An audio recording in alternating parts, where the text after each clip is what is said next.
Hi friends, welcome to my channel Gayatri vlogs. Hi అండి, అందరూ ఎలా ఉన్నారు? నేనైతే చాలా బాగున్నాను. అండ్ మీరు అందరూ ఎలా ఉన్నారు నాతో కామెంట్ సెక్షన్లో షేర్ చేసేసుకోండి. శ్రావణ మాసం మొదలైపోయింది కదండి. మనకి శ్రావణ మాసం వచ్చిందంటే మనకి వ్రతాలు, పెళ్ళిళ్ళు ఏదో ఒకటి ఒకదాని తర్వాత ఒకటి వస్తూనే ఉంటుంది కదా మనకి.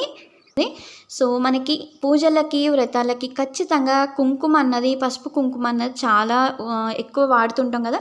సో దాన్ని హోమ్ మేడ్ ఎలా ప్రిపేర్ చేయాలో చూపించేస్తాను. ఇందులో అయితే నేను పసుపు తీసుకున్నాను, అలానే బేకింగ్ సోడా, అలానే లెమన్ కూడా తీసుకున్నాను, అండ్ స్మెల్ కోసం కర్పూరం బిళ్ళలు కూడా తీసుకున్నాను. సో వీటితోటి నేను హోమ్ మేడ్ కుంకుమ ఎలా ప్రిపేర్ చేయాలో మీకు చూపించేస్తాను. ముందుగా అయితే నేను ఒక పెద్ద స్పూన్ తోటి 3 స్పూన్స్ పసుపు తీసుకున్నానండి. ఇది పసుపు వచ్చేసి పట్టించిన పసుపు అనమాట.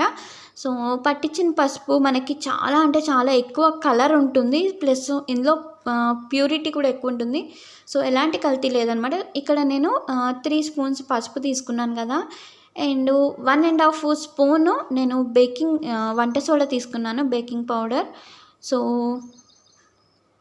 ఇప్పుడు ఈ రెండింటిని మనము మిక్స్ చేసేసుకుందాము. అండ్ ఒక లెమన్ తీసుకున్నాను అనమాట. ఆ నిమ్మకాయని మనము ఇందులో పిండేసుకుని కలుపుకుందాము. ముందుగా అయితే ఈ వంట సోడా అలానే పసుపు ఈ రెండింటిని మిక్స్ చేసేసుకుందాము మనము స్పూన్ తోటి.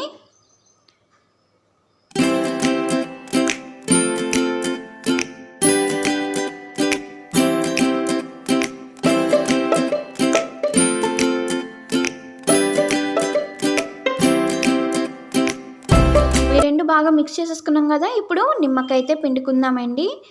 నేను ఇక్కడ 3 స్పూన్స్ పసుపు తీసుకున్నాను, 1.5 స్పూను వంట సోడా తీసుకున్నాను కాబట్టి ఒక కంప్లీట్ నిమ్మకాయ తీసుకుంటున్నాను. ఒకవేళ మీరు దీనికంటే తక్కువ క్వాంటిటీ తీసుకుంటే కనుక ఒక హాఫ్ చెక్క నిమ్మకాయ సరిపోతుంది, ఫుల్ నిమ్మకాయ అవసరం లేదు. అండ్ ఇక్కడ నేను పిండేసుకున్నాను కదా. ఇక్కడ మనకి వంట సోడా వేసుకున్నాం కాబట్టి నిమ్మకాయ పిండగానే మొత్తం అంతా బబుల్స్ లాగా వచ్చేస్తుంది. ఏం కంగారు పడక్కలేదు, మనం కలుపుతూ ఉంటే అది బబుల్స్ అన్నది తగ్గిపోతుంది అనమాట. సో బాగా మిక్స్ చేసుకోవాలంటే మనకి సగం కలుపుతూ ఉంటేనే కలర్ వచ్చేస్తుంది. ఒకవేళ మీకు రెడ్ కలర్ అంటే ఇది వచ్చేసి మనకి మెరూన్ కలర్లో వస్తుంది ఆరిపోయిన తర్వాత. మీకు రెడ్ కలర్లో కావాలి అనుకుంటే కనుక మీరు ఎక్కువసేపు ఎండకి పెట్టకుండా, అలానే వంట సోడా కూడా కొంచెం తక్కువ కలుపుకుంటే కనుక మనకి కలర్ అంత ఎక్కువ రాదండి. సో దీన్ని నేను ఇప్పుడు బాగా మిక్స్ చేసేసుకుంటాను.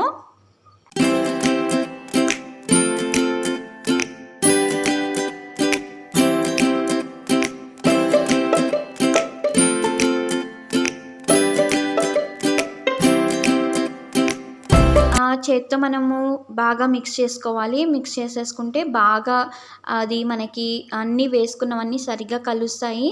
సో మీకు ఒకవేళ కనుక పొడి పొడిగా వద్దు అనుకుంటే కనుక ఇది ఆరబెట్టాక మనకి కొంచెం పొడి పొడిగా వస్తుందన్నమాట.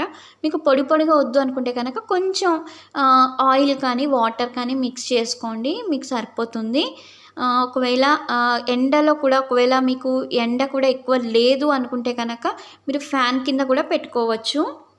ఉంటే ఏంటంటే మనకి 2 అవర్స్ గట్టి ఎండ 2 అవర్స్ అయితే సరిపోతుంది. ఒకవేళ ఎండ లేకపోయినప్పుడు ఇది వర్షాకాలం అంటే ఎండలు తగ్గిపోయాయి కదా ఇప్పుడైతే, ఫ్యాన్ కింద మీరు పెట్టుకోండి. ఒకవేళ ఎండ వస్తే కనుక ఒక 3 అవర్స్ అట్లా బయట పెట్టి ఫ్యాన్ కింద కూడా ఒక 2 అవర్స్ పెట్టండి, సరిపోతుంది. అండ్ ఇప్పుడు నేను ఆల్రెడీ చెప్పాను కదా మీకు స్టార్టింగ్లో, సువాసన కోసం స్మెల్ కోసం తీసుకున్నానని ఈ ఆర్తి కర్పూరం బిళ్ళలు అయితే మనం ఇందులో వేసేసుకున్నాను. స్మాష్ చేసేసుకుని చాలా మంచి వాసన వస్తుందండి ఇది వేసుకుంటే. మనకి కొన్ని టెంపుల్స్లో మనకి కుంకుమ మీరు స్మెల్ చూసినట్టయితే కనుక మీకు తెలుస్తుంది. సో ఒక రకమైన మంచి నేనైతే ఎక్కడికి వెళ్ళినా సరే, గుడికి వెళ్ళినా సరే కుంకుమ అయితే నేను తెచ్చుకుంటాను. అండ్ మెరూన్ కలర్ కుంకుమ అంటే నాకు చాలా ఇష్టం అనమాట.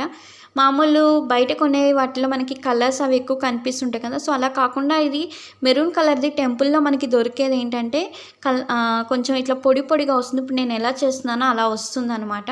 ఒకసారి మీరు కూడా ట్రై చేయండి. ఇది మనము 6 మంత్స్ వరకు యూజ్ చేసుకోవచ్చు, ఎలాంటి సైడ్ ఎఫెక్ట్స్ ఉండవు. సో మీరు చూడండి, ఒకసారి అయితే ట్రై చేయండి ఖచ్చితంగా. అండ్ ఎందుకంటే ఇంట్లోనే మనకి బయట మనము అలాంటివి కెమికల్స్ ఉన్నవి వాడడం కన్నా ఇలా మనం హోమ్ మేడ్గా ప్రిపేర్ చేసుకుని వాడుకుంటే ఎలాంటి స్కిన్కి సంబంధించిన ఎలర్జీస్ అవి రాకుండా ఉంటాయి. సో ఇక్కడ నేను బాగా మిక్స్ చేసుకున్నాను. మీరు ఇక్కడ అబ్జర్వ్ చేస్తే ఇక్కడే కొంచెం కలర్ చేంజ్ అవుతూ ఉంది, చూసారా? సో ఇప్పుడు మనం దీన్ని కొంచెం ఒకసారి బాగా కలిపేసుకుని ఒక 2 మినిట్స్ దీన్ని ఎండలో పెట్టేసుకుందాము.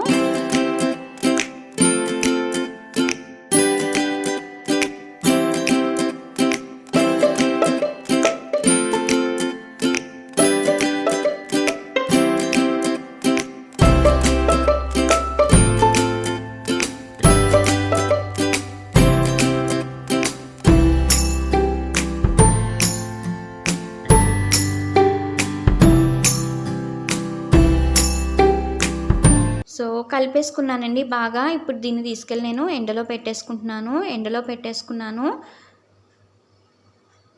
సో నేను ఎండలోంచి తీసిన తర్వాత కూడా ఫ్యాన్ కింద పెట్టానండి, అంత ఎండ ఎక్కువ లేకపోతే. దీన్ని ఇప్పుడు నేను జల్లెడ పట్టుకుంటున్నాను, మొరలా కొంచెం ఏమైనా ఉంటే మనకి అది సాఫ్ట్గా వస్తుందనేసి. సో చూసారు కదా, ఇట్లా మనకి చాలా ఫైన్ పౌడర్లో. ఈ వీడియో నచ్చితే కనుక లైక్ చేయండి, షేర్ చేయండి, అలానే కామెంట్ చేయండి. వీలైతే మన ఛానల్ని సబ్స్క్రైబ్ చేసుకోవడం మాత్రం మర్చిపోకండి. Bye friends, have a nice day.